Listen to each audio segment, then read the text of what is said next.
સર્વે વૈષ્ણવોને જય શ્રી કૃષ્ણ. તો આજે આપણે ઉકાતાની વાર્તામાં આગળનો પ્રસંગ કરીશું. વાર્તા પ્રસંગ 25મો. બીજે દેવકે પૂછ્યું, આતા, રાતે મેં પદના અરથનું કહ્યું, પણ તમે એના પાતરની ચોખવટ કરતા જ રાત કાઢી. હવે કાંઈક એકાદું તો સંભળાવો. આતા કહે, એકવાર ભગવાન ગોપીઓને ત્યાં ગઈ માખણની ચોરીએ ગયા હતા. એનું પદ તને કહું સાંભળ. આજ હરી પકડન પાયે ચોરી, લે ગયો ચોર મન માખણ, જો મેરો ધન હોરી. બાંધોગી કંચન ખંભે ક્લેવર, ઉભય ભુજ દ્રઢ દોરી. રાખોગી કઠિન કઠોર કુચન બીચ, સકે ન કઉ છોરી. કામ દંડ દંડો પર ઘર કો, નામ ન લયે બકોરી. અધર દંત ખડો દશનંસો, છુવેન કાહુ કોરી. તેહે છીન કહાન આન નિરખવે, ક્ષમા અપરાધ કિશોરી. શેર પર હાથ ધરાય, સુર પ્રભુ સોચ મોચ સબ ઢોરી. ઉકા, આનો અર્થ હું કહું એ તું માનસીમાં રાખજે. કોઈ ઓછા પાત્ર પાસે કરીશ માં, કહીશ તો તને મૂરખ કહેશે. ઉકા, ગનો રાગ છે.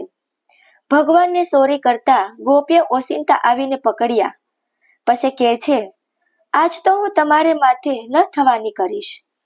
એવી કરું કે કોઈથી સોરી ન કરો, ભૂલી જાઓ. તો દઈને માખણનો નકરો સોર હોત તો જવા દઉં, પણ તું તો મારું મનરૂપી ધન સોરી ગયો છો. એટલે હવે તારે માથે જો કરું. તને તો હું સોનાના થાંભલા હારે બહુ હાથ રૂપી દોરીઓથી બાંધીશ. પોતાની કાયા રૂપી સોનાનું ક્લેવર એની હારે પોતાના હાથના દોરીથી બાંધી લેવાનું કહ્યું. છાતી હારે ભેડીશ. તમે જાણતા નહીં કે કાળજું કૂણું હશે. ત્યાં તો એવા કઠણ ને કઠોર મારા કૂચ છે કે તમને બહુ વશમાં લાગશે. એવા ઈ બેયની વચ્ચે બાંધી રાખું કે મગદૂર કોનો છે કે વચમાંથી છોડાવી શકે. ગુનેગારને માર ને દંડ બે હોય. કામ દંડ તો એટલો કરું કે કોઈ દી ક્યાંય ન થયો હોય, પછી મારું તો નામ ન લ્યો, પણ પારકે ઘીરે જવાનું મન ન વધે. આવી રીતે દંડ કરતાય મનને શાંતિ નહીં વળે તો દાંતથી જી આવ્યું એ કડી ખાઈશ. એ ટાણે રીમાં મને ભાન નહીં રહ્યો હો. ભગવાને વિચાર્યું કે માર્યા આ ક્યાંથી આવ્યા, હવે ફોસલાવીને વયા જાય તો સારું. નકર આ વાલીડી ગોપી મારું મન માન્યું જરૂર કરશે. પછી હાથ જોડીને માફી માગી ને મોકળા થઈને ભાગી નીકળ્યા. ઉકો કહે, આતા, બહુ કરી હો, બીજું એવું કોને. વાર્તા પ્રસંગ 25 અહીં પૂર્ણ થાય છે. તો હવે વાર્તા પ્રસંગ 26. આતા કહે, ઉકા, મને એક ભજન સાંભળી આવ્યું છે, લે કહું. રાગ ધીરાનો. ટીટોડે તોફાન માંડ્યા રે, અચંભો એવો થયો, આ તે શું કરશે રે. આભે પગ અડાડી રહ્યો, ગાંડપણમાં ગાંડા ગદોડે નહીં ધડો કે ઢંગ. વિવેકના તો વાંધા પડ્યા, ખોટા ચડિયા રંગ. વિચારે તો શું વળ્યો રે, ઊંચા તારા ઉતારવા. રાખની જેમ રતન સાંપડે, કેમ કરીને સચવાય. રમત જતનમાં થીએ દીવાનું મન ઉછાળ ખાય. બોલે બોલ ખોટા રે, નહીં ધારણ કે ઘડો. વાતો વધે વિવેકની નહીં જાણ, કેસર કિંમત કેમ કરે, રિયો હિંગ અજાણ. તેથી સાચું કહું છું રે, સંગત કર સાધુ તણી, અવિધામાં અટવાણો પડ્યો. નહીં વિધાનું જ્ઞાન, બોલ તોલને ત્રાજવે, મળે મોંઘેરા માન. વાણી તારે વૈખરી રે, ક્યાંથી સતને ઉચરે. મારે મનુ તું દીન થઈને ઘરમાં હરીને ભજ. અભિમાનને અળગું કરી, માન મોટાઈ તજ. તેથી તારું કારજ રે સરસે, ઘડી એકમાં.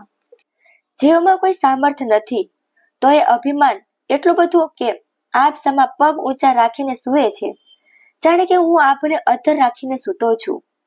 એમ જાજે એકારે કરીને સંસારનો ભાર, જેમ ગાડા હેઠું કૂતરું હાલીને જાણે કે બધોય ભાર હું જ ઉપાડી રહ્યો છું, એમ જીવને આય રહેવું નથી. તો એ 7 માળની ભોયું બાંધે ને ધનનો મદ એવો થાય કે જેમ આવે એમ બોલે. એમાં ઢંગ કે ધડો ન હોય તો એ ગાંડી દુનિયા એને ડાયો કે. વિવેક તો 100 ગાવ વિયો જાય, સગા બાપની કિંમત ન ગણે એવા સંસારનો ખોટો રંગ સડી ગયો હોય. રાત દી આપના તારા ઉતારવાના જ વિચાર કર્યા કરે. વિશાળ વાયુનું ચક્કર તો હૃદયમાંથી સમજણ લઈ ગયું હોય, ન હોય ને સાંભળે. પછી શું કરું ને શું ન કરું, કેમ સાચવવું, કોને દઉં, ખોટા તો નહીં થઈ, એમ મન ઉછાળા ખાધાસ કરે ને પૈસા હારું હાસા ખોટા બોલે. મને ધારણા તો જરાય નહીં ને ઘડા વગરનો થઈને ફરે. વાતો તો ડાય ડાય કરે, પણ વિવેકને તો જાણતો ન હોય. હિંગની કિંમત ન જાણીને કેસરની કિંમત કરવા ઘોડે. એ બધું મૂકીને બે ઘડી સત્સંગ કરતો હોય તો કેવું સારું.